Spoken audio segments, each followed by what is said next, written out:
হইচই পড়া নয়া দামান গান নিয়ে সিলেটি তৌসিফার যে আক্ষেপ। প্রিয় দর্শক, সিলেটের ম্যাগাজিন ইউটিউব চ্যানেলের এই ভিডিওটি দেখার জন্য সবাইকে আমন্ত্রণ জানাচ্ছি। চ্যানেলটি সাবস্ক্রাইব করে বেল আইকনে টিপ দিয়ে রাখুন সকল নিত্য নতুন খবরাখবর সবার আগে উপভোগ করুন।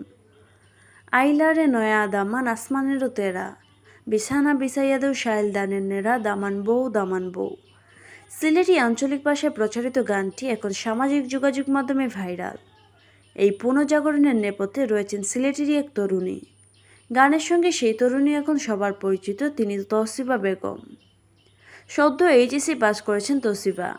গান গাইতে ভালো লাগলেও শেখা হয়নি কখনো, তবে দরদ দিয়ে গাওয়ায় তার গান সবার হৃদয়ে জায়গা করে নিয়েছে। সিলেট অঞ্চলে গীত হয়ে আসা নয়া দামান গানে এখন মজেছে সবাই। তবে ভাইরাল হওয়া গানটি নিয়ে তৌসিফার রয়েছে বিস্তর অভিযোগ ও আক্ষেপ। তৌসিফা জানান 7-8 মাস আগে থেকে টিকটক ব্যবহার শুরু করেন। টিকটকে পছন্দের কিছু গানের 2-3 লাইন গেয়ে দ্রুত টিকটকে জনপ্রিয় হয়ে ওঠেন তিনি। ঢাকা মেডিকেল কলেজের 3 চিকিৎসকের নাচের সেই ভাইরাল ভিডিওতে ব্যবহার করা হয়েছে তৌসিফার গাওয়া গানটি। তৌসিফা বলেন, প্রায় 2 মাস আগে নয়া দামান গানের 2 লাইন গেয়ে টিকটকে দিয়েছিলাম। অনেক মানুষ এটা পছন্দ করেছেন এবং আমাকে ধন্যবাদও দিয়েছেন। এটি দেখে মুজা ভাই আমার সঙ্গে যোগাযোগ করেন, তিনি তার সঙ্গে এই গানটি করার প্রস্তাব দেন। আমি এতে সম্মত হই।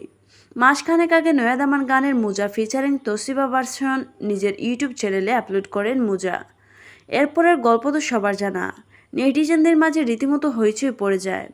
তৌসিফা জানান, এই গানের সঙ্গে খুলনার এক কনের নাচের ভিডিও ধারণ করে ইউটিউবে আপলোড করে ছায়াছবি নামের একটি ইভেন্ট ম্যানেজমেন্ট প্রতিষ্ঠান। সেই ভিডিও দেখেছেন কোটিখানেক দর্শক। আর করোনা রোগীদের সেবায় নিয়োজিত স্বাস্থ্যকর্মীদের উৎসাহ দিতে ঢাকা মেডিকেল কলেজের 3 চিকিৎসকের নাচের ভিডিও তো সবার মোবাইলে। আক্ষেপ প্রকাশ করে তিনি বললেন, অনেকেই বিভিন্ন আঞ্চলিক ভাষার গানটি গাইছেন, যা খুব খারাপ লাগছে।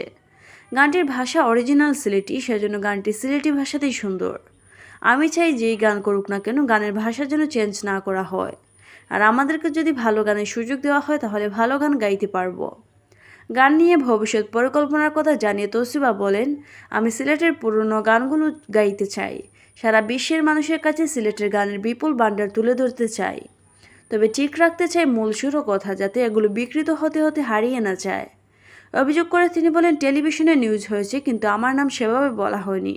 বলা হয়েছে ছায়াছবি নাকি গানটি বিখ্যাত করেছে, অথচ ছায়াছবি আমার গান ব্যবহার করেছে।